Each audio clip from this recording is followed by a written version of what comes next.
Oui, effectivement, autant on a vu de choses intéressantes en première mi-temps avec de bonnes combinaisons, notamment sur le côté droit avec Dossou qui a fait une première sortie, hein, puisque c'était son premier match intéressante, hein, un visage assez séduisant de la part du Béninois.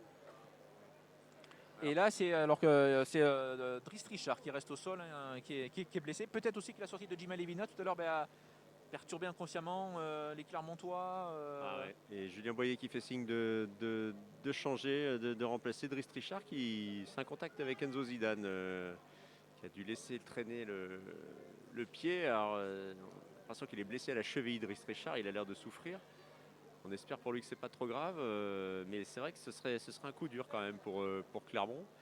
Bon, pour l'anecdote qui est menée au score 2-1, mais qui en plus donc a perdu Jim Levina, il ne faudrait pas que Driss Richard s'ajoute à la liste des joueurs blessés. Oui, ça pourrait faire beaucoup à force, effectivement.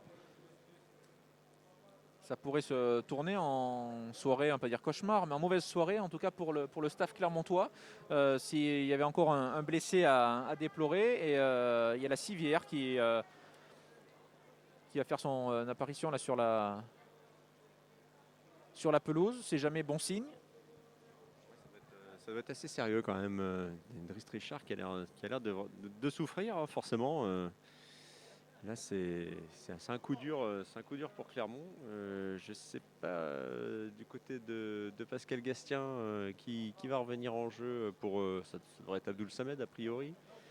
Oui, voilà, on voit Abdoul Samed qui se change, qui était en jogging forcément, et là qui remet son bas pour revenir en jeu. Cette deuxième mi-temps, elle commence à être un peu pénible pour Clermont, hein. Entre les deux buts de Rodez, les deux blessures de Jim Levina et sûrement plus sérieusement de Driss Richard. Ouais, c'est une intervention par derrière d'Enzo Zidane en fait. Merci à Greg Gomez qui a l'œil partout et qui a retrouvé l'image effectivement. Et c'est une intervention par derrière. Un geste pas forcément bien maîtrisé. Et du coup, Driss Richard qui va quitter la pelouse. L'occasion pour nous de vous rappeler le programme à venir, hein, pour le Clermont Foot. Rendez-vous dès mercredi avec ce match de préparation face à Grenoble. Ce sera du côté du stade Massot au Puy, match à 18h. Ensuite, samedi prochain, déplacement à Millau pour y défier Montpellier. Pensionnaire de Ligue 1. Ce sera le deuxième match face à un club de Ligue 1, puisqu'on rappelle que le Clermont Foot a battu 3 la semaine dernière du côté du Chambon-sur-Lignon. Ensuite, il y aura une opposition face à l'UNFP, les joueurs qui se retrouvent sans club. Ce sera le 21 juillet à Domérat à 18h, là encore. Le 24 juillet, un déplacement du côté du stade Geoffroy Guichard pour affronter l'AS Saint-Etienne. Match à 18h et certainement un dernier match à prévoir le 31 juillet avec un adversaire à déterminer à une semaine de la reprise du championnat. Ce sera le 8 août, logiquement, du côté du Matmut Atlantique de Bordeaux.